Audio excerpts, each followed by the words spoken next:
یعنی نہ ہی میں خود روانہ ہوا اس وقت تک جب تک کہ عامل کا میں انتظار کرتا رہا، وہ جب نہیں پہنچا تو میں نکل کھڑا ہوا۔ مجھے اندیشہ ہوا کہ عامل کا نہ پہنچنا کہیں اس سبب سے نہیں کہ اللہ اور اس کا رسول ناراض ہو گئے ہیں، چنانچہ اس موقع پر اللہ رب العزت کی طرف سے فاسق والی آیتیں بھی نازل ہوئی اور ساتھ میں وَاعْلَمُوا أَنَّ فِيكُمْ رَسُولَ اللَّهِ والی آیت بھی نازل ہوئی۔ اب یہاں پہ کیا تھا، ایک فاسق خبر لے کر آیا تھا، جھوٹی خبر تھی کہ مجھے زکوٰۃ دینے سے انکار کر دیا۔ اب اللہ کیا کہہ رہے ہیں کہ جان لو کہ تم میں رسول اللہ صلی اللہ علیہ وسلم موجود ہیں۔ موجود ہیں سے مراد کیا ہے کہ اللہ ان کو آپ کی سارے معاملات کی باتوں کو بتانے پر قادر ہے۔ اگر تم جھوٹ بولو گے تو اس جھوٹ کو ظاہر کون کر دے گا؟ اللہ۔ اور کس کے ذریعے؟ نبی کریم صلی اللہ علیہ وسلم کے ذریعے۔ تو تم نے جھوٹ کیوں بولا؟ یہاں پر دو قسم کی باتیں آ گئی، ایک یہی بات کہ تم میں جب رسول اللہ صلی اللہ علیہ وسلم موجود ہے تو تم نے جھوٹ کیوں بولا، خبر کی۔ اب نبی کو بھی کہا جا رہا ہے کہ نبی بھی خبر کی تحقیق کر لے، تحقیق کرتے تو وہ فوجی دستے کو نہ بھیجتے۔ اب فوجی دستے نے بھی حکمت عملی اختیار کی کہ راستے میں جب حارث کو دیکھا تو قتل نہیں کیا، بلکہ کیا کیا، دونوں نبی کے پاس آ گئے۔ اب یہاں پر کہا جا رہا ہے کہ جب نبی کریم صلی اللہ علیہ وسلم تم میں موجود ہوں تو تم نے کیا کرنا ہے، فیصلہ نبی کریم صلی اللہ علیہ وسلم ہی تم میں کریں گے۔ یعنی فیصلہ کس کے ہاتھ میں ہوتا ہے اور مشورہ کس کے ہاتھ میں ہوتا ہے؟ مشورہ تو عوام الناس سے لیا جائے گا، لیکن فیصلے کا اختیار اس وقت نبی کے پاس ہے۔ اگر نبی نہیں ہے تو ہیڈ یا امیر کے پاس ہے، ہیڈ یا امیر نہیں ہے تو آٹومیٹکلی جو اس کا اس قوم کے اندر جو بڑا ہے اس کے پاس ہے، یا اس محلے کا جو سربراہ ہے اس کے پاس ہے، یا گھر کا جو بڑا فرد ہے اس کے پاس ہے۔ فیصلہ کرنے کا اختیار آپ کے پاس نہیں ہے۔ یعنی مثال کے طور پر بیٹی کھڑی ہے، کہتی ہے کہ میں یہ 2 سوٹ ہیں، ان میں سے کون سا پہنوں؟ اب فیصلہ کس نے کرنا ہے؟ ماما نے۔ اگر بالفرض وہ آپ کے اوپر چھوڑ دیتی ہیں کہ آپ کا جو دل چاہے پہن لیں، پھر اس کا مطلب ہے کہ آپ اپنی مرضی سے کوئی بھی پہن سکتی ہیں۔ اگر وہ کہتے ہیں آپ نے یہ پہنا، اب وہ کہے میں یہ نہیں پہنوں گی، مشورہ لیا تھا، مشورے کے بعد فیصلہ کس کا چلے گا؟ بڑے کا، چھوٹے کا فیصلہ نہیں چلے گا۔ تو یہاں پر بتایا جا رہا ہے کہ جب تک نبی موجود ہیں تو نبی فیصلہ کریں گے، نبی کے علاوہ کوئی بھی فیصلہ نہیں کر سکتا۔ اور جب ہیڈ یا امیر ہے تو امیر ہی فیصلہ کرے گا، عام عوام فیصلہ نہیں کرے گی۔ یہاں تک کہ بعض بات نبی کریم صلی اللہ علیہ وسلم جب ان سے مشورہ لیتے تھے تو جب کسی کے مشورے پر عمل نہیں ہوتا تھا تو وہ اس کو یہ عجیب لگتا تھا کہ نبی نے مشورہ لیا، میں نے دیا اور میرے مشورے پہ عمل نبی نے نہیں کیا۔ تو یہاں ان سے بتایا جا رہا ہے کہ نبی موجود ہیں تو نبی مشورہ لے سکتے ہیں، نبی فیصلے کا اختیار خود رکھتے ہیں، آپ ان کے بارے میں اختیار نہیں رکھتے۔ ہم نے مجلس شورا پڑھی تھی۔ مجلس شورا کیا ہوتی ہے؟ جس میں مشورہ لیا جاتا ہے۔ مشورہ لیا جانے کے بعد کیا دیکھا جاتا ہے؟ میجورٹی نہیں دیکھی جاتی۔ کیا دیکھا جاتا ہے کہ کسی ایک کا بھی مشورہ ٹھیک ہے تو اس کی بات مان لی جائے گی۔ اب یہاں پر یعنی کہ اگر سیاست میں یا دنیا میں دیکھا جائے تو لوگ میجورٹی کو اہمیت دیتے ہیں، جبکہ ہمیں اسلام میجورٹی کو اہمیت دینے سے منع کر رہا ہے۔ مشورہ ماننے کا اصول بھی یہی ہے کہ کسی کا مشورہ اچھا لگا ہے تو اس کا مشورہ مان لیا جائے گا۔ یہ نہیں دیکھا جائے گا کہ اب اس کا مشورہ ایک دے رہا ہے اور باقی مشورہ 10 لوگ دے رہے ہیں، نہیں۔ مشورہ لینے کا رول بھی یہی ہے، مشورے کو ماننے کا رول بھی یہی ہے کہ اچھا مشورہ جس نے بھی دے دیا، چاہے اس میں تعداد کم ہی کیوں نہیں ہے، اس کے مشورے کو مان لیا جائے گا۔ فیصلہ کتنی طرح کا ہوتا ہے؟ فیصلہ 2 طرح کا ہوتا ہے، ٹھیک ہے۔ ایک ہوتا ہے حکم شریعت، یعنی جس میں ہمیں اللہ رب العزت فیصلے میں، شریعت کے فیصلے میں ہمیں اختیار نہیں دے رہا۔ مثال کے طور پر اللہ نے کہا کہ 5 وقت کی نماز پڑھنی ہے، اس میں کسی کو اتھارٹی نہیں ہے کہ اس فیصلے کو رد و بدل کر سکے۔ کر سکتا ہے کوئی؟ نبی کو بھی نہیں تھا۔ جو شریعت کا فیصلہ ہوگا اس میں کوئی بھی رد و بدل نہیں کر سکتا۔ یہاں تک کہ شریعت کس نے نافذ کی ہے؟ اللہ تعالیٰ نے، اور اس کو نافذ کرنے کے بعد اطاعت کس نے کر کے دکھائی ہے؟ نبی کریم صلی اللہ علیہ وسلم نے، اور اس کے بعد کس نے کرنی ہے؟ ہم سب نے۔ تو یہاں شریعت کو نافذ کرنے والا اللہ ہے، تو اس میں کسی کی مرضی نہیں ہے کہ کوئی اپنا فیصلہ کرے کہ نہیں ہمارے گھر میں 4 نمازیں پڑھی جائیں گی، نہیں ہمارے گھر میں فجر کے ٹائم کوئی بھی نہیں اٹھے گا۔ یہ اپنی مرضی یہاں پہ نہیں چلے گی۔ 2 طرح کا فیصلہ ہے۔ فیصلہ میں ایک فیصلہ شریعت کا ہے جس کو ہم چینج نہیں کر سکتے۔ دوسرا فیصلہ کیا ہے؟ تدبیری امور۔ تدبیری امور ہوتے ہیں دنیاوی کام، مثال کے طور پر دنیا کے کسی کام میں کسی کو مشورے کی ضرورت ہے یا کوئی چینجنگ کرنی چاہتے ہیں، مثال کے طور پہلے میں نے کہا آپ نے ایسے ایسے کرنا ہے، سم ٹائم کے بعد یا کچھ ٹائم کے بعد میں نے کہا نہیں آپ ایسے نہیں کریں، ایسے کر سکتے ہیں، کیونکہ میں نے اس فیصلے کو کیا کیا، چینج کر دیا۔ وہ فیصلہ شریعت کا فیصلہ نہیں تھا، وہ تدبیری امور تھا۔ اسی طریقے سے جنگ کے اندر بھی تدبیری امور ہوتے ہیں، حکومتی معاملات میں بھی تدبیری امور ہوتے ہیں۔ تدبیری امور کہتے ہیں کہ کسی کام میں فیصلہ کرنا۔ جنگ کے اندر آپ نے پہلے حکمت عملی اختیار کی کہ یہاں پہ 5 تیر اندازوں کھڑے ہوں گے، یہاں پہ فلاں 5 کھڑے ہوں گے، فلاں 5 یہاں کھڑے ہوں گے، لیکن آپ نے دیکھا اچانک جنگ کا نقشہ پلٹ گیا، تو آپ نے ان کو کہا کہ اپنی جگہ چینج کر لو یا یہ یہاں سے ہٹ کے وہاں چلے جائیں، تو وہ یہ نہیں کہیں گے پہلے تو آپ نے یہ فیصلہ کیا تھا، اب یہ فیصلہ کیوں کر رہے ہیں؟ جیسا کہ نبی کریم صلی اللہ علیہ وسلم نے غزوہ احد میں فیصلہ کیا تھا کہ 50 تیر اندازوں کا دستہ ایک پہاڑی پر کھڑا کیا تھا اور اسے حکم دیا تھا کہ تم نے یہاں سے اپنی جگہ نہیں ہلنا، اس جگہ سے تم نے ہلنا نہیں ہے، یہاں تک کہ تم نے اگر ہم فتح پا لیں تب بھی یہ جگہ نہیں چھوڑنی، اگر ہم مغلوب ہو جائیں یعنی غالب نہ آئیں بلکہ شکست پا جائے تو تب بھی تم نے یہ جگہ نہیں چھوڑنی۔ اب یہ فیصلہ کیا تھا؟ نبی نے اس فیصلے کو بدلا تو نہیں تھا، اب جب نبی نے نہیں بدلا تھا تو ہم بھی اس کو بدل نہیں سکتے تھے۔ تو تدبیری امور ایسے ہوتے ہیں، بعض معاملات میں امیر اگر کسی بھی بات میں رد و بدل کر دیتا ہے تو ہمیں اس کو ماننا ضروری ہے۔ مثال کے طور پر کسی وقت اس نے کہا کہ یہ بات ٹھیک نہیں اور نیکسٹ وہ کہہ رہا ہے یہ بات ٹھیک ہے، تو ہمیں یہ نہیں دیکھنا کہ پہلے تو آپ نے کہا تھا یہ بات ٹھیک نہیں، اب آپ کہہ رہے ہیں کہ یہ ٹھیک ہے، تو یہ کیسے ہو سکتا ہے؟ ہو سکتا ہے کہ بعض اوقات حالات کے ساتھ انسان کو بدلنا پڑتا ہے۔ اگزامپل دیتی ہوں، جب ہم چھوٹے تھے تو ہمیں یہی بتایا گیا تھا کہ میڈیا جو ہے ٹھیک نہیں ہے، ٹی وی ٹھیک نہیں ہے، فلمیں ٹھیک نہیں ہے، ڈرامے ٹھیک نہیں ہے، ٹھیک ہے یہ سب چیزیں ٹھیک نہیں ہیں بلا شک، اس کا استعمال بھی ٹھیک نہیں ہے، یہاں تک کہ ٹی وی اس کے جو ذریعے تھے اس کو بھی ٹھیک نہیں سمجھا جاتا تھا کہ گھر کے اندر یہ ٹی وی، یہ وی سی آر، یہ چیزیں نہیں ہونی چاہیے۔ حقیقت ہے کہ واقعتاً اس میں اللہ کا حکم ہے ان چیزوں سے اجتناب کرنا۔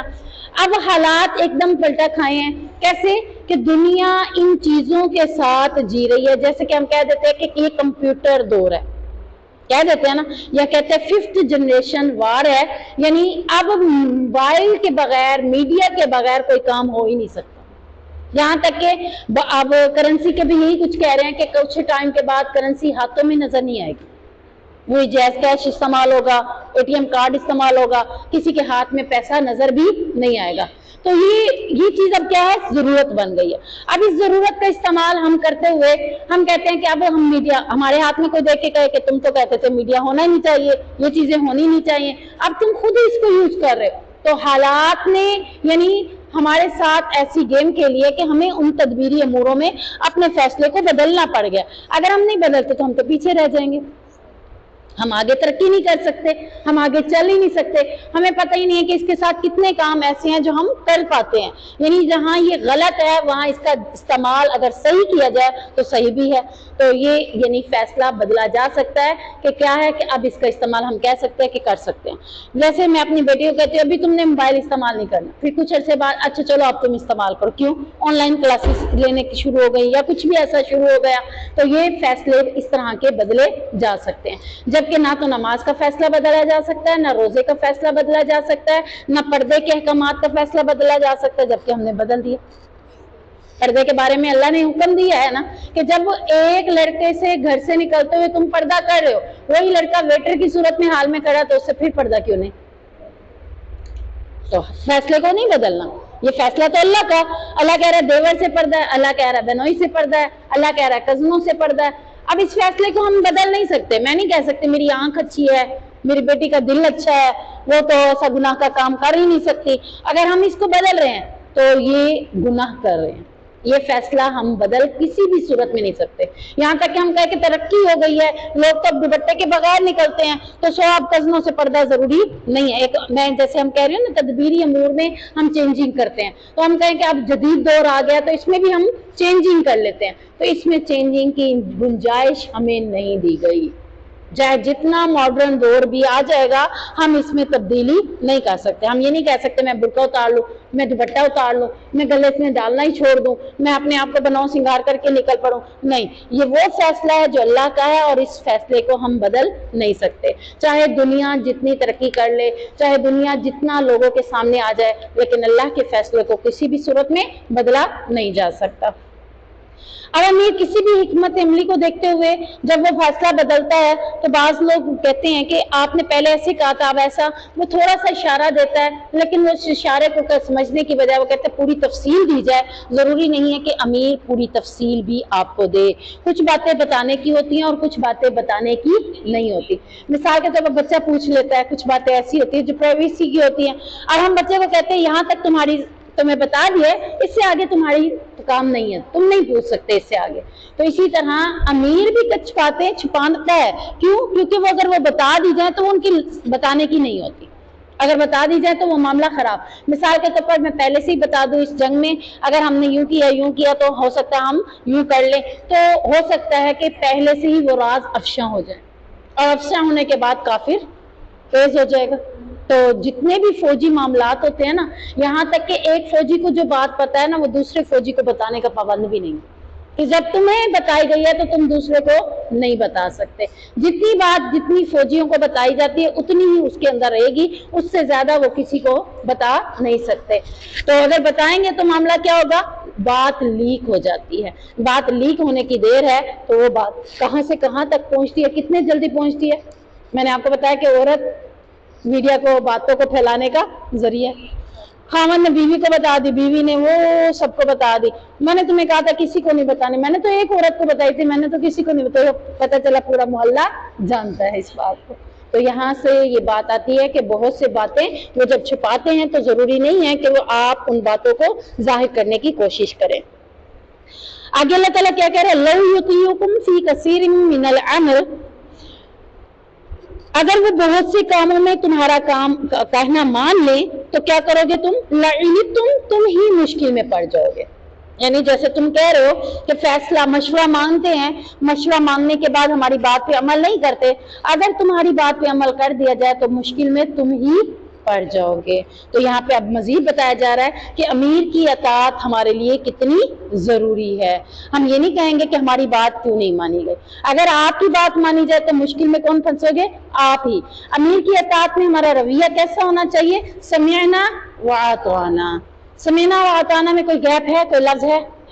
فوراً سمعنا کے بعد کیا ہے, واطعنا. سمعنا کا مطلب کیا ہے, ہم نے سنا. واطعنا, اب آپ کہیں میں نے آج آپ سے کہا, کل آپ سے کہا کہ آپ نے استغفار 100 بار پڑھنا ہے, آپ نے کہا ٹھیک ہے میں کل سے پڑھوں گی. آپ نے مغرب کے بعد نہیں پڑھا, عشاء کے بعد ایک بات کر رہی ہو کہ آپ نے نہیں پڑھا, آپ نے کہا کل سے پڑھوں گی. آپ نے کیا کیا, سمعنا اور واطعنا میں گیپ ڈالنے سے کیا ہوا, ہو سکتا ہے شیطان کل بھی آپ سے نہ کرو. جب ہم کہتے ہیں نا کل کروں گی تو ہو سکتا ہے وہ کل آئے ہی نہیں. جب آپ نے کہنا ہے کہ گیپ نہیں دینا, میں نے ابھی سنا ہے, ابھی سننے کے بعد ابھی ہی اطاعت کرنی ہے, میں نے اس کے اوپر ابھی ہی عمل کرنا ہے, تو تب تو آپ کر لیں گے. اگر آپ نے اس میں گیپ ڈالا, شیطان آپ کو وسوسے ڈالے گا, بہت مشکل ہے, ہر وقت جو ہے نماز میں بیٹھی رہو گی, ہر وقت یہ کرو گی, گھر کے کام کیسے ہوں گے, یہ کیسے ہوگا. میں نے آپ کو کل بتایا کہ ہم اکثر نماز میں کیا کرتے ہیں, سنتوں کو چھوڑ دیتے ہیں کچھ لوگ, کہ کیا کہ بس اب تھکے ہوئے ہیں, یا اب یہ کام ہے, اب یہ کام ہے, چلو 4 فرض ہی پڑھ لیتی ہوں. ظہر کی میں بات کر رہی ہوں, ایگزامپل دے رہی ہوں. تو کرنا کیا ہوتا ہے اس کے بعد ہم نے, اگر ہم سوچیں ہم نے کرنا کیا ہوتا ہے, کچھ بھی نہیں, اتنا خاص کچھ نہیں کرنا ہوتا, لیکن ہم فرض پڑھ کے اپنی جان چھڑا دیتے ہیں. تو اگر ہم عبادت میں سکون حاصل کریں گے, عبادت میں خشوع و خضوع پیدا کریں گے, تو آٹومیٹکلی میں یہ سوچوں گی کہ کرنا کیا ہے, موبائل چلانا ہے, کرنا کیا ہے, ہانڈی روٹی بنانی ہے, وہ تو بھی بن سکتی ہے, یہ کام میں نے کرنا ہے. تو میں پہلے اپنی نماز کی 12 رکعتیں یا 10 رکعتیں کیوں نہ پڑھوں, جو میرے پر اللہ کی طرف سے ہے کہ اگر میں ان کو پڑھوں گی تو جنت کے 8 دروازے میرے لیے کھول دیے جائیں گے. وہ سنتیں ہیں جن کا اہتمام 12 سنتوں کا کرنا میرے لیے ضروری ہے. تو یہاں پر اب سمعنا واطعنا میں گیپ کرنے سے پھر کئی قسم کے مسائل پیدا ہوتے ہیں. میں نے آج آپ کو بات کی, آپ نے آج ہی کہا کہ اس پہ عمل کریں گے تو انشاءاللہ کر لیں گے. اگر آپ نے کہا نہیں میں کل کروں گی, اچھا وقت آئے گا کروں گی, اچھا ابھی شادی ہو جائے گی پھر کروں گی, کبھی بھی نہیں کر پائیں گے. جو آج آپ نہیں کر پائے وہ کل بھی نہیں کر پائیں گے. یعنی کیسے فکرہ مشہور ہے، آج کا کام کل پر اگر چھوڑا ہے تو کبھی بھی نہیں ہونا. تو آپ نے یہ دین کے معاملے میں اس کو باندھ لیں، کہ عبادت کے معاملے میں اس سے باندھ لیں کہ آج عبادت کرنی ہے تو کر سکیں گے، آج نہیں کی تو کبھی بھی نہیں کریں گے. تو یہ نہیں کہنا کہ کل کریں گے، کل دیکھیں گے، ہمیشہ آج. اور اس سمینا اور واتانا میں جو گیپ ہم نے ڈالا ہوا ہے اسے فل بھی ہم نے کرنا ہے. تو جب بھی کوئی اچھی بات سنیں گے اسی وقت اسی کے اوپر اطاعت کریں گے تاکہ اس میں ہم پورے کے پورے اتر جائیں. آپ دیکھیں کہ اللہ رب العزت نے، اب دلیل دے رہی ہوں میں آپ کو، حضرت ابراہیم علیہ السلام کو کیا کہا تھا؟ خواب میں کیا کہا تھا؟ اپنے بیٹے کو ذبح کرو. خواب ہی ہے نا، سمینا سن لیا، اب کیا کیا؟ فوراً اٹھے، کہا بیٹے میں نے تمہیں ایسے ایسے کرتے دیکھا ہے. کہا ابا جی حضور کر دیجیے، واتوانا کیجیے، جو آپ کو حکم ہوا ہے وہ آپ کر کے کھائیے، کوئی گیپ نہیں ہے بیچ میں. حالانکہ گیپ نہ ہونے کے باوجود بھی شیطان نے 3 جگہوں پہ آ کر گمراہ کرنے کی کوشش کی، بہکانے کی کوشش کی. اسی طرح آپ دیکھیں رات کو حکم نازل ہوا تھا پردے کی آیات کا کہ صبح جب سب نکلیں، یعنی آج رات کو حکم ہو رہا ہے کہ آج کے بعد کوئی عورت، اے نبی تمہاری بیوی، تمہاری بیٹی اور امت کی عورت، امت کی عورت، امت کی ہم ہی عورتیں ہیں نا، جب بھی گھر سے باہر نکلے گی تو پردہ کر کے باہر نکلے گی. حکم کب ہوا ہے؟ رات کو. عمل کب ہوگا؟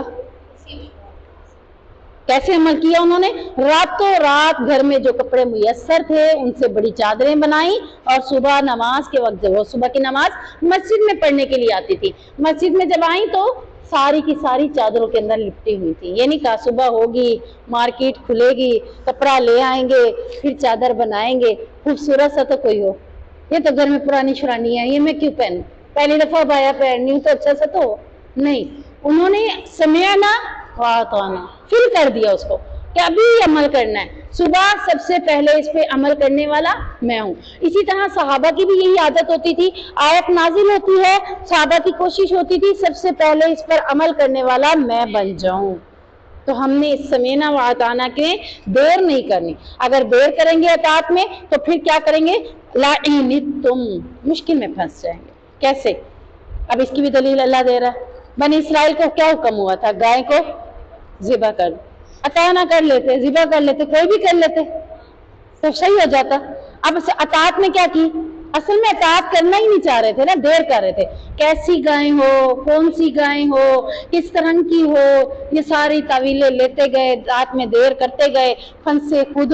پھر ایک ہی گائے ملی اور اس کی قیمت کیا بولی کہ اس کی کھال میں سونا بھر کے دینا ہے، یہ اس کی قیمت. کر دیا تھا، پھر پھنسے تھے نا مشکل میں. اسی طرح اللہ کے نبی صلی اللہ علیہ وسلم نے حج کے لیے حکم دیا کہ تم پر زندگی میں استطاعت ہے تو حج کرو، استطاعت ہے تو حج کرو. صحابی نے کہا اللہ کے نبی کیا ہر سال فرض ہے؟ خاموش ہو گئے. پھر پوچھا کیا ہر سال فرض ہے؟ پھر بھی خاموش ہو گئے. تیسری بار پھر پوچھا تو اللہ کے نبی نے کہا جب تک میں تمہیں چھوڑے رکھوں تم چھوڑے رہو، جب تم پوچھو گے تو مشکل میں تم ہی پڑ جاؤ گے. اگر میں کہہ دیتا ہاں ہر سال فرض ہے، کون کر پاتا؟ عمرہ ہی ہر سال نہیں ہوتا تو حج کہاں ہوتا؟ اسی طرح ایک دو اور مسائل بھی ہیں جن کے بارے میں آ کر وہ پوچھتے تھے تو اللہ کے نبی نے کہا جب میں نے تمہیں چھوڑا ہوا ہے تو چھوڑ جاؤ. میں نے کہا استطاعت ہے تو کرنا. اس کا مطلب ہے کہ جس کے پاس استطاعت ہی نہیں تو وہ کبھی بھی نہ کرے، تو کوئی اس کے پر فرض نہیں ہے. فرض کس پر ہے؟ استطاعت والے پر. تو اسی طرح اطاعت میں دیر کرنے پر کیا ہوتی ہے؟ مشکل ہو جاتی ہے، اور اتنے معاملات میں آپ پھنس جائیں گے. جتنا آپ سمینا میں اور اطاعنا جلدی کریں گے اتنا آپ کے لیے فائدہ بن جائے گا. تو یہاں اللہ رب العزت ہمیں یہی کہہ رہا ہے کہ ہمارے اندر فوراً ماننے والی چیز آ جائے. آپ دیکھیں کہ میں نے بہت سے لوگوں کو دیکھا ہے انہوں نے کہا کل کریں گے، کبھی بھی وہ کل نہیں آئے. ہو سکتا ہے کہ وہ موت کا وقت، کل تو اس نے دیکھی ہی نہ ہو. اور ہمیشہ یہ بات بھی آتی ہے کہ کل تو آتی ہی نہیں ہے. کل پھر کس میں آ جاتی ہے؟ آج میں. کل آتی ہی نہیں ہے، کل ہمیشہ آج میں آ جاتی ہے. اچھا کل کروں گی، آج نہیں ہوا، اچھا کل کروں گی. یہاں تک کہ میں نے کچھ عورتوں کو دیکھا ہے آج کپڑے نہیں دھوتی، کل دھوؤں گی. کل ہو گئے، آج نہیں دھوتی، کل دھوؤں گی. پھر 2 ہفتے کے اکٹھے ہو گئے، پھر بیٹھی رو رہی ہیں کہ اب کیسے دھوئیں گے، اب تو اتنی تھک گئی میں. آج کا کام کل پہ ڈالنے سے خود ہی ہم پھنس گئے.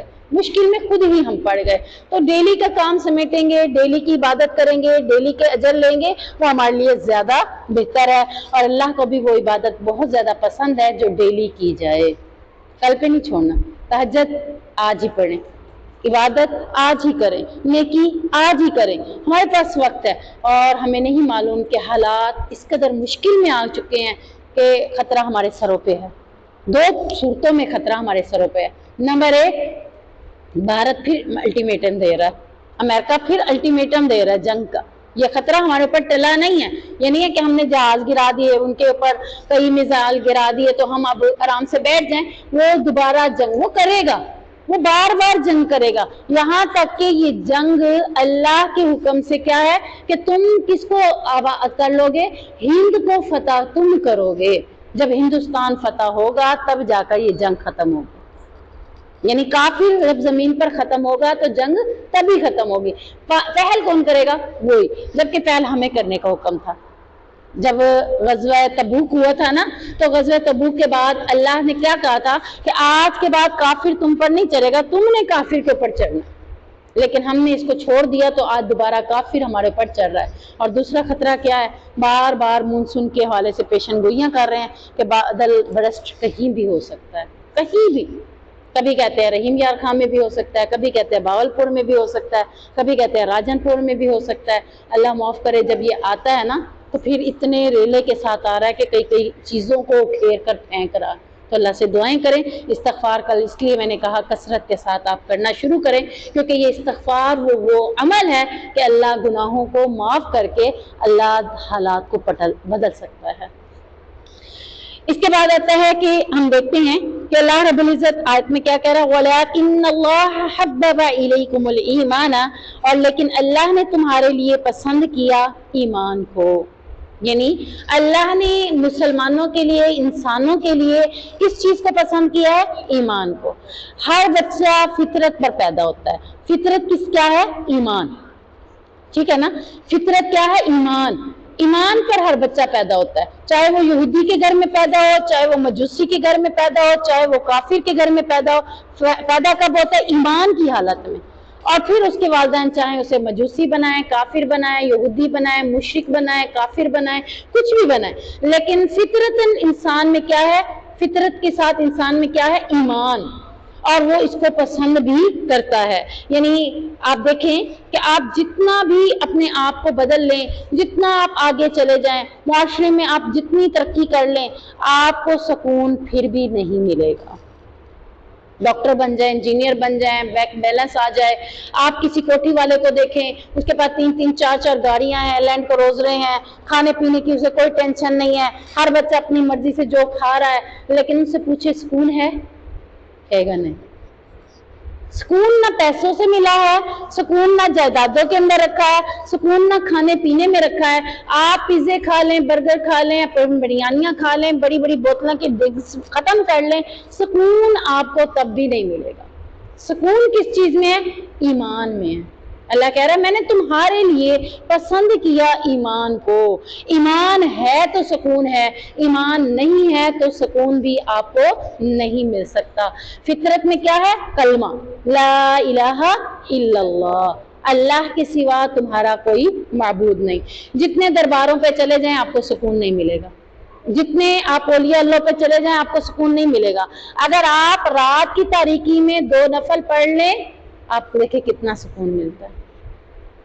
جو مانگنا ہے نا وہ دربار کی بجائے آپ نفل کے اندر، سجدے کے اندر، آپ رات کی تاریکی میں اپنے رب سے مانگے. جب رب کہہ رہا ہے کوئی مجھ سے مانگنے والا، آپ مانگے. آپ کو رب نہ دے تو پھر آپ بتائیے گا کہ اللہ جب خود ہی کہہ رہا ہے کہ ہے کوئی مجھ سے مانگنے والا. میں آپ سے کہتی ہوں اب آپ جو بات کرنا چاہتے کر لیں، آپ کو تو موقع مل رہا ہے. آپ اپنی باتیں اپنے رب سے شیئر کریں، اپنے معاملات اپنے رب سے شیئر کریں. بہت قیمتی وقت ہے اور اسی میں آپ کو، اسی سجدے میں آپ کو سکون ملے گا. کسی چیز میں آپ کو سکون نہیں ملا. کس میں ملا؟ ایمان کے ساتھ، اسلام کے ساتھ. فطرت سے جب ہم ہٹتے ہیں تو بے چین رہتے ہیں. آپ جتنا اچھا ڈریس پہن لیں، جتنے خوبصورت پارلر سے تیار ہو کر آ جائیں، پھر بھی آپ ٹینشن میں، پھر بھی آپ کو پریشانی ہے، آپ کو سکون نہیں ہے. یعنی دنیا کی کوئی نعمت آپ اپنے اوپر لبادہ اور نعمتوں کا سکون آپ کو پھر بھی کدھر ملے گا؟ سجدے میں، عبادت میں.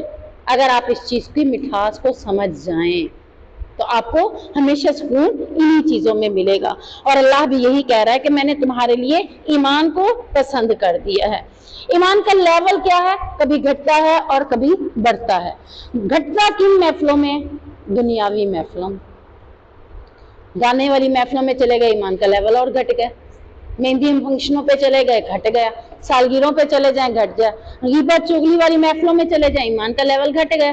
اگر آپ دینی محفل میں آئے جہاں قرآن سکھایا جا رہا ہے، جہاں قرآن کی باتیں ہو رہی ہیں، جہاں حدیث کی باتیں ہو رہی ہیں، یا کوئی دینی محفل ہے اس میں بیٹھے ہیں، آپ کے ایمان کا لیول بڑھ جائے گا. کیسے؟ صحابہ کہا کرتے تھے اے اللہ کے نبی صلی اللہ علیہ وسلم، ہم آپ کی محفل میں آتے ہیں تو ہمارا ایمان کا لیول بڑھ جاتا ہے، ہم جب اپنے گھروں میں جاتے ہیں تو ہمارے ایمان کا لیول کمزور ہو جاتا ہے. کیوں؟ کیونکہ دین کے ساتھ، فطرت کے ساتھ جڑیں گے تو ایمان کا لیول بڑھتا چلا جائے. گھروں میں بیٹھے ہیں تو آٹومیٹک کیا ہوگا؟ مردہ دل ہو جائیں گے. اس کو پانی جو نہیں لگ رہا. پانی کیا ہے؟ قرآن. پانی کون سا ہے؟ قرآن کا پانی. جب اس کو لگاتے ہیں تو آٹومیٹکلی یہ مردہ جسم، اس میں توانائی آ جاتی ہے.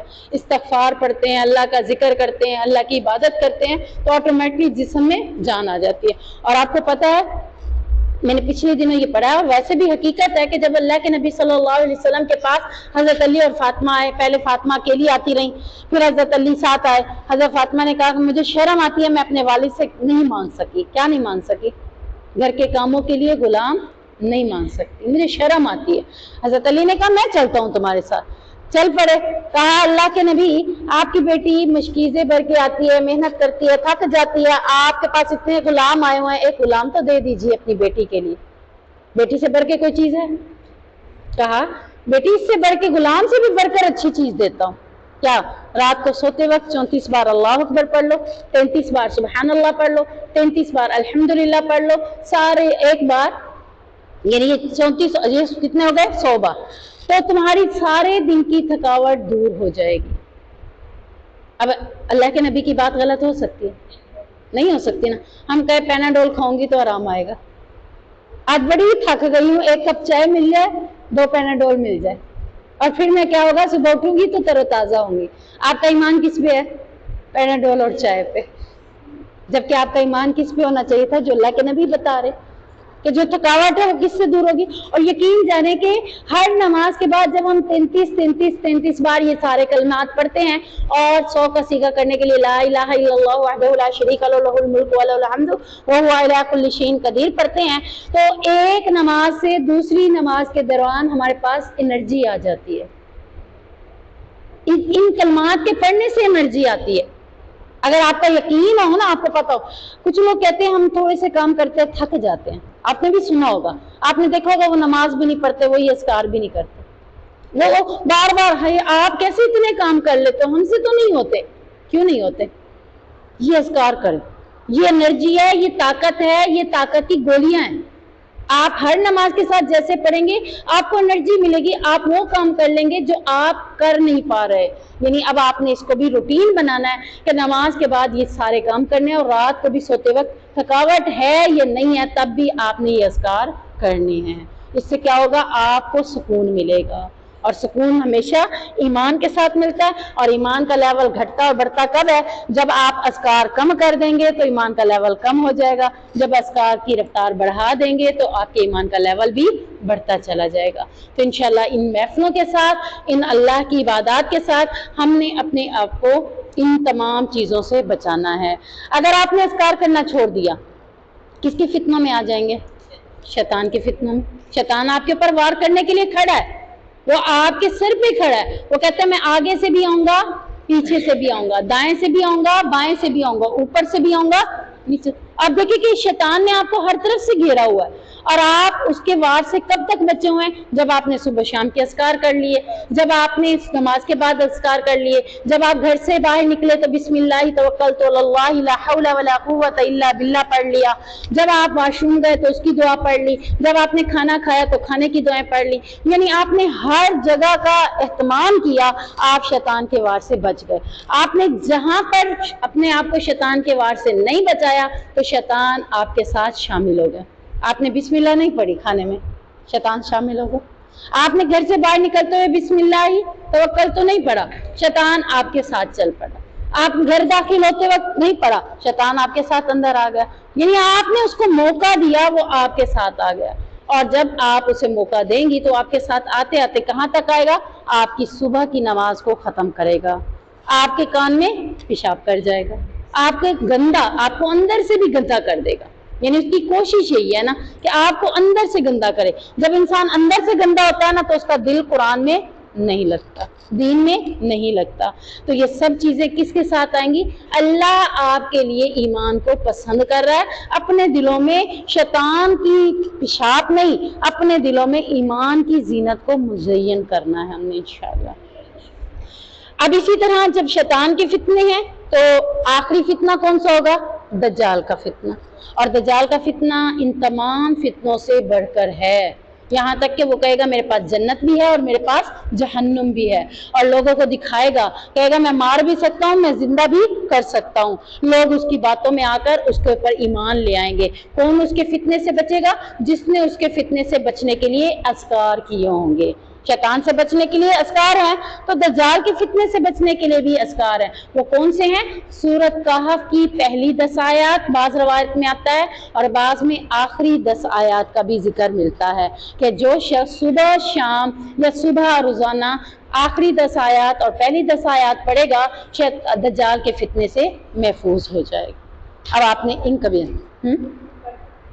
پوری ڈیلی تو نہیں، جمعہ کے جمعے کے اس کی فضیلت الگ ہے نا.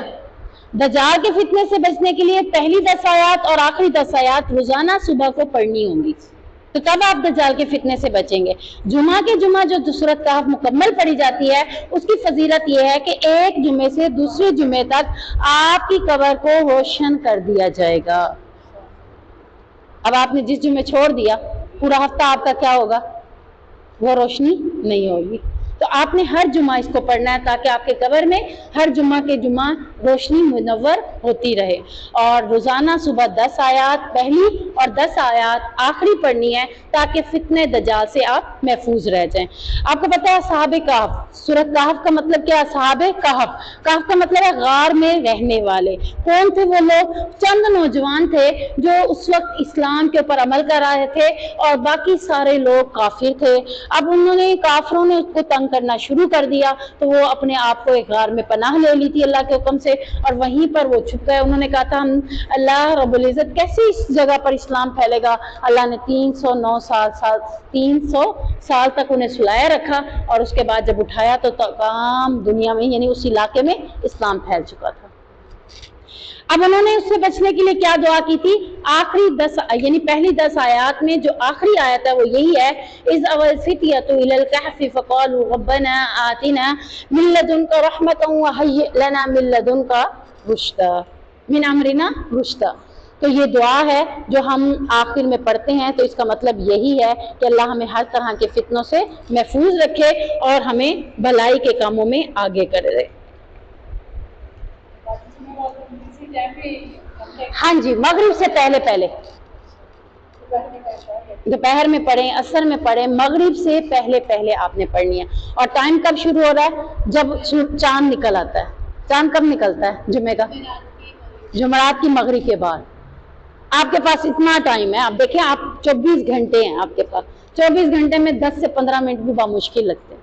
15 منٹ رکھ لیں، 15 منٹ کی سورۃ کہف ہے، آپ پڑھ سکتے ہیں. یعنی آپ چاہیں تو جمعرات کا جیسے ہی مغرب کا ٹائم گزرتا ہے مغرب کے بعد جمعہ شروع ہو چکا ہے. آپ سورۃ کہف رات میں بھی پڑھ سکتے ہیں، صبح کی نماز میں بھی پڑھ سکتے ہیں، ظہر عصر مغرب سے پہلے آپ کسی بھی صورت میں کبھی بھی پڑھ سکتے ہیں. ہاں جی، وہ جمعرات نہیں ہوگا نا، پھر وہ اگلا جمعہ شروع ہو چکا ہے. یعنی جمعہ کی رات کس کی ہے؟ یعنی رات پہلے آتی ہے دن بعد میں آتا ہے. قمری مہینوں میں رات پہلے آتی ہے اور دن بعد میں آتا ہے. تو جمعے کی رات شروع ہو چکی ہے آپ کے لیے، تو آپ پڑھ سکتے ہیں. اب یہاں پر اللہ نے ہمارے لیے ایمان کو پسند کیا. آگے اللہ کیا کرے؟ وَزَيَّنَهُ فِي قُلُوبِكُمْ، اور تمہارے دل کو میں نے ایمان کے ساتھ زینت دے دی. یعنی دل کس سے زینت پکڑتا ہے؟ ایمان کے ساتھ. جیسے ہم کہتے ہیں نا منہ کی زینت کیسے آئے گی؟ دھونے سے، سب سے پہلا کام تو یہی ہوتا ہے نا کہ میں چہرہ دھو لوں. اب چہرہ دھونے کے لیے بھی مختلف چیزیں ہیں. اگر میں صابن سے دھوتی ہوں تو الگ سے آتا ہے, اگر میں فیس واش سے دھوتی ہوں تو الگ سے لک آتی ہے. ایسی ہے نا. اگر میں دل کو زینت دینا چاہتی ہوں, اذکار کے ساتھ دینا چاہوں گی تو اس کی الگ روشنی آئے گی.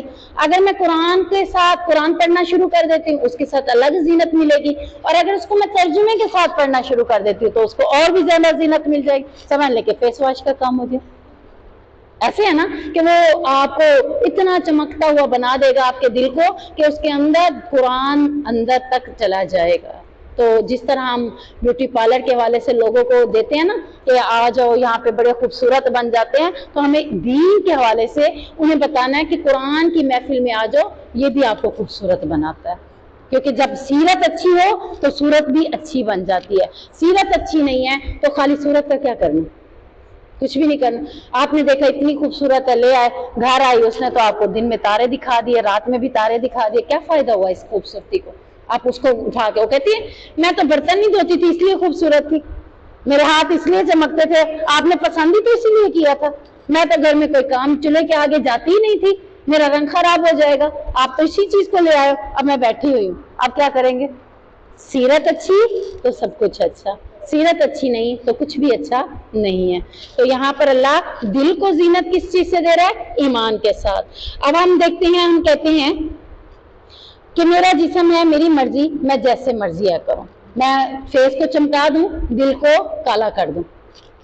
کیسے کالا کر رہے ہیں ہم دل کو, ایک گناہ کیا, ایک ڈاؤٹ آ گیا, ایسے ہی پڑا ہے نا, پھر گناہ کریں گے ڈاؤٹ بڑھ جائے گا, بڑھتا بڑھتا وہ سیاہ دبا بن جائے گا. اس کو بنانا ہے سیاہ دبا. اوپر سے تو اتنے خوبصورت ہے, دل کیا سیاہ دبا بنا پڑا ہے. اور پھر جب وہ سیاہ دبا بن جاتا ہے تو اللہ کیا کہتا ہے, سمم بکمن وعمی فہم لا یرجعون, گنگے ہیں, بہرے ہیں, اندھے ہیں, عقل نہیں رکھتے. یا پھر کیا کہتا ہے اللہ تعالیٰ, خاتم اللہ علی قلوبہم وعلی سمعہم وعلی ابصارہم, مہر لگ گئی ان کے دل پر, ان کے کان پر, ان کی آنکھوں پر, اب انہیں دین نظر بھی نہیں آئے گا.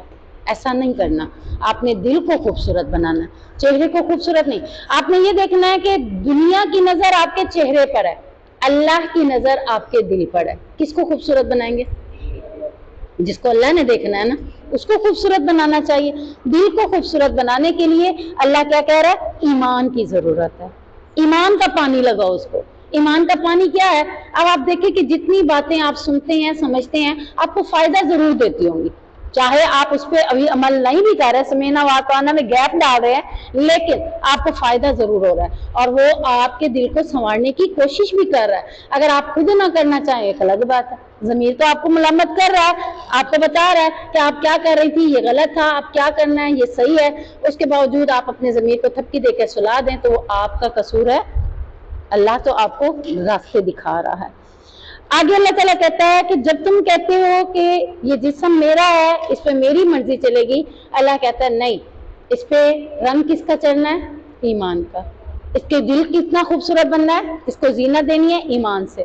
تو آپ یہ نہیں کہہ سکتے میرا جسم میری مرضی. اگر میرا جسم ہے تو جی کر دکھائے, کوئی مرنے والا جی کر دکھائے, جی سکے گا, مرنے والا ہے. آپ اتنی, آپ کا وہ رشتہ اتنا پیارا ہے, ماں ہے آپ کی آنکھوں کے سامنے جا رہی ہے, آپ اس کو زندہ کر کے دکھائیں. آپ کی مرضی کہاں چل سکتی ہے, آپ کی مرضی آپ کے اپنے جسم پہ نہیں چل سکتی. آپ کو بخار ہے, آپ اٹھ بھی نہیں سک رہے, آپ کے اندر تو اتنی توانائی بھی نہیں ہے, آپ کا جسم کیسے ہے, آپ کی مرضی تو ہے ہی نہیں. اس پہ کس کی مرضی ہے, اللہ کی. اللہ چاہے گا تو یہ اٹھے گا, اللہ نہیں چاہے گا تو یہ اٹھ ہی نہیں سکتا. آپ ہی نہیں سکتے اللہ کے حکم کے بغیر. آپ کو کوئی ایسی بیماری لگ جاتی ہے, آپ اپنی جگہ سے حرکت ہی نہیں کر سکتے, تو یہ کیا ہے, اللہ کہتا ہے یہ میری مرضی ہے. آپ دیکھیں کہ جتنا لوگوں نے پردے کے حوالے سے باتیں کی, اللہ نے سب کو پردے میں کب ڈالا تھا, دیکھتے کس کے ذہن میں آتا ہے,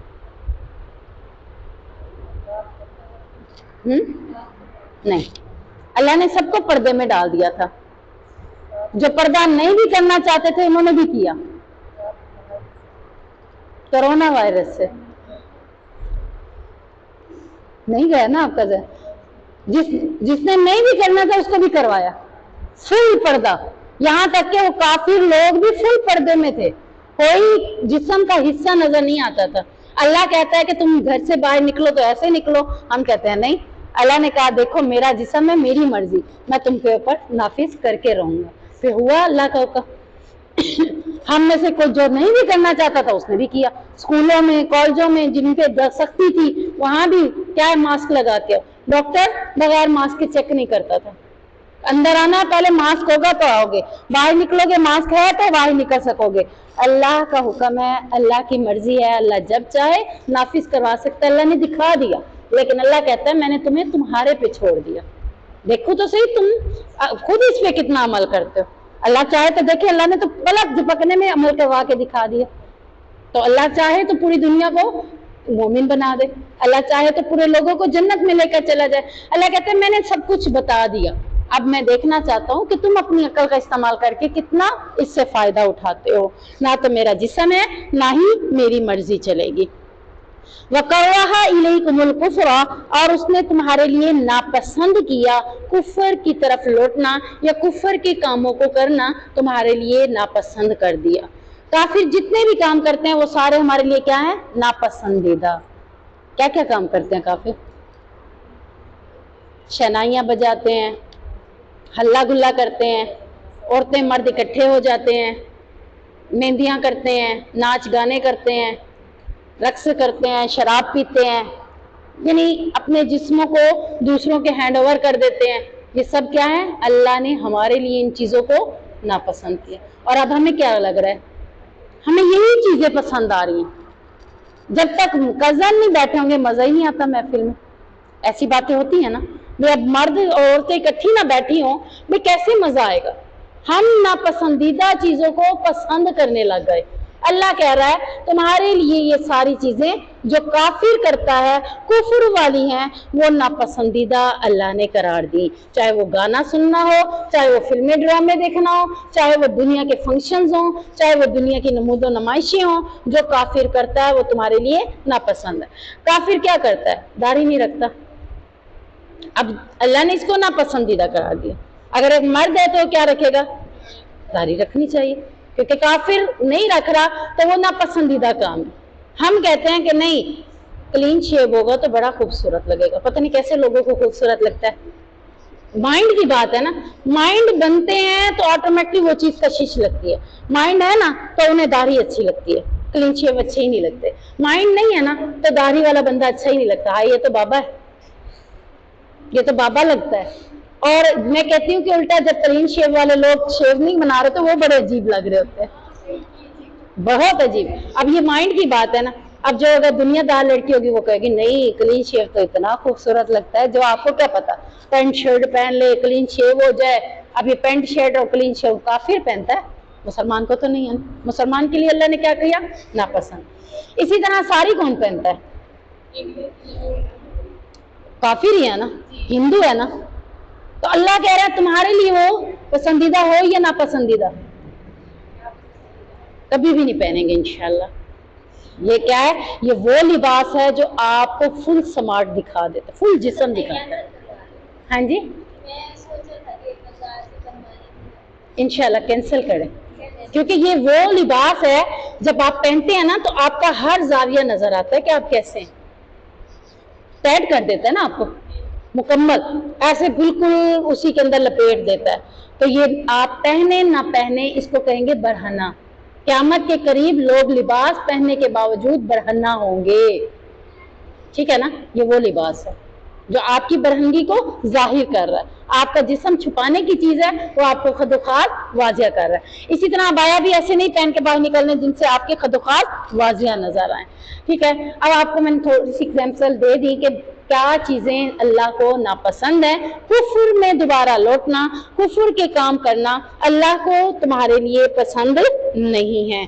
والفسوق، اور فسق والے کام، یعنی اللہ مزید کیا کہہ رہے ہیں؟ نافرمانی کے کام، گناہ والے کام، یعنی فسق آتا ہے گناہ اور عصیان آتا ہے نافرمانی کے کام۔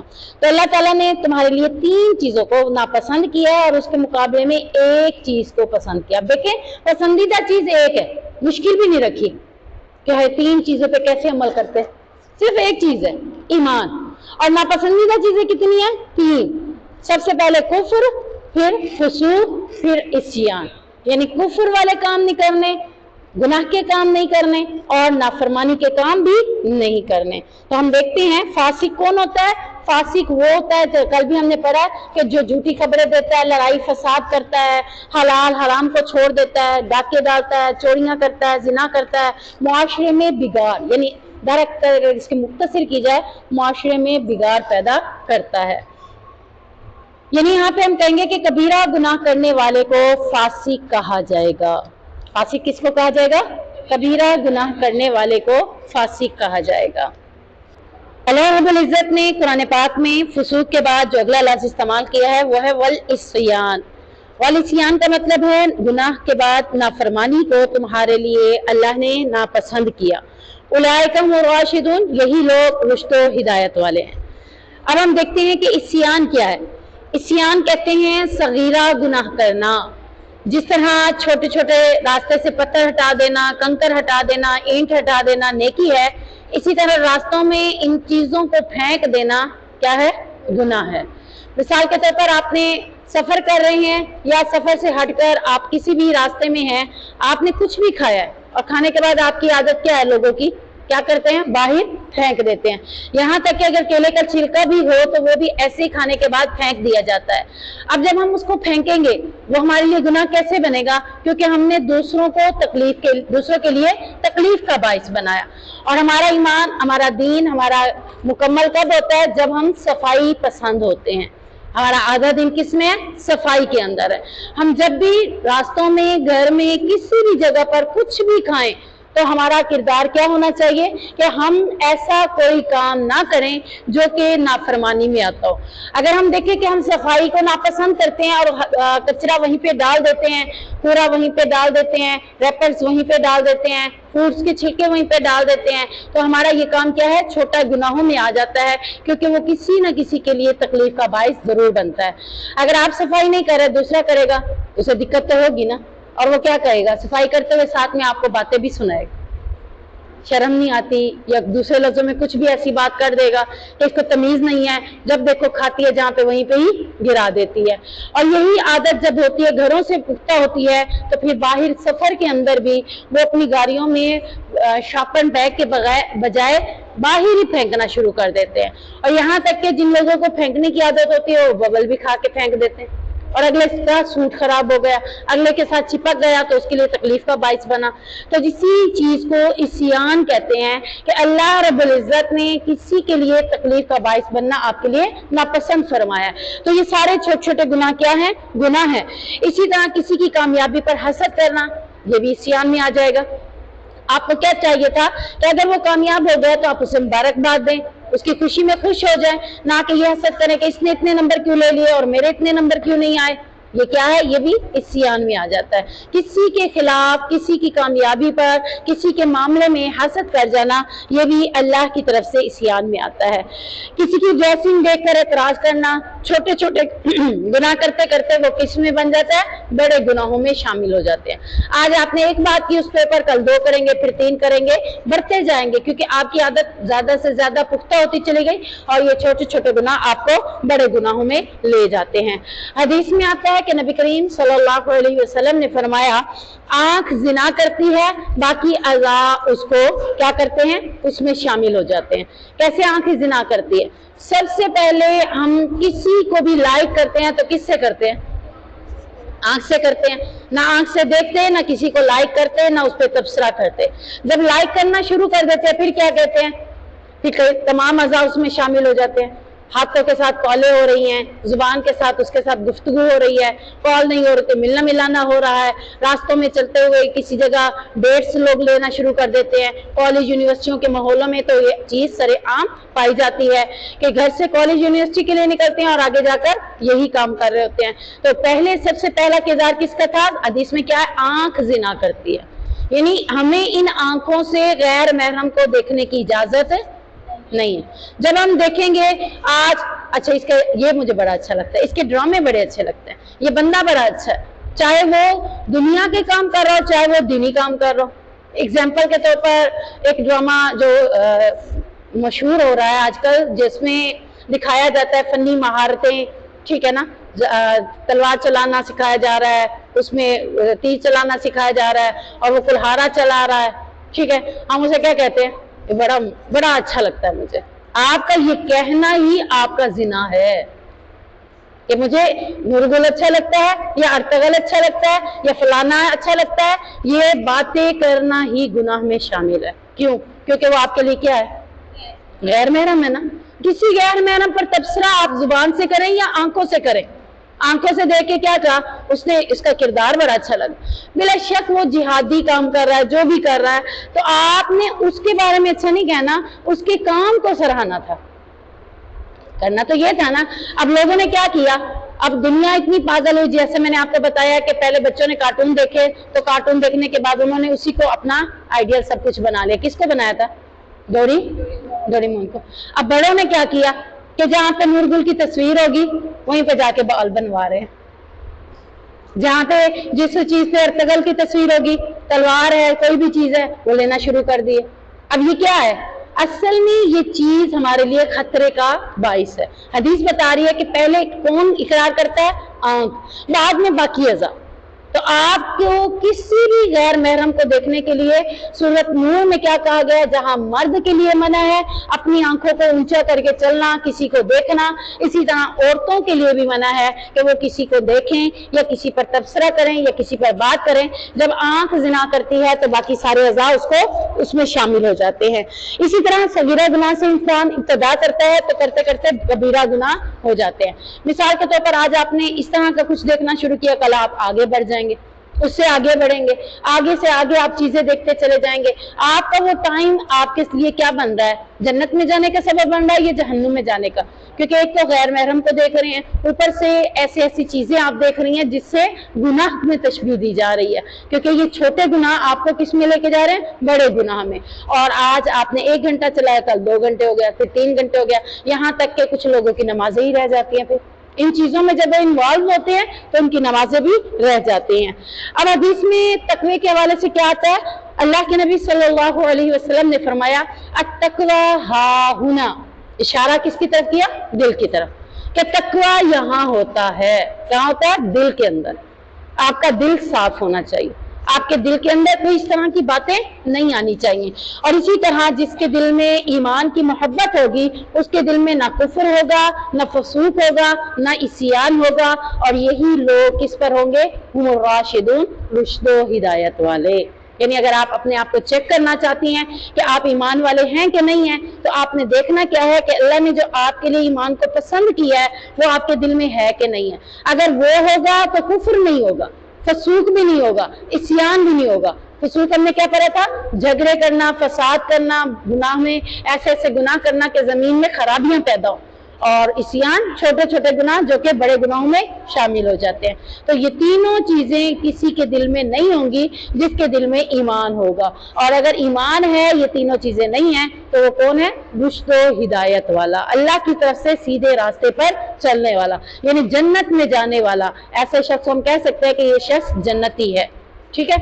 اگر ہم نے اس کے دل میں یہ تینوں چیزیں دیکھی تو ہم کچھ کہہ نہیں سکتے کہ وہ جنتی ہے یا نہیں ہے، کفر ہے، فسوق ہے یا عصیان ہے، تینوں میں سے کچھ بھی ہے تو آپ دیکھ لیں کہ اللہ نے اس کے بارے میں نہیں کہا کہ راشد والا ہے، ہدایت والا ہے۔ ہدایت والا کون ہے؟ جس کے دل میں ایمان ہے۔ تو اللہ تعالیٰ ہمارے دلوں کے اندر ایمان کو داخل کر دے اور ہمیں ہدایت والے راستے پر چلنے کی توفیق عطا فرمائے۔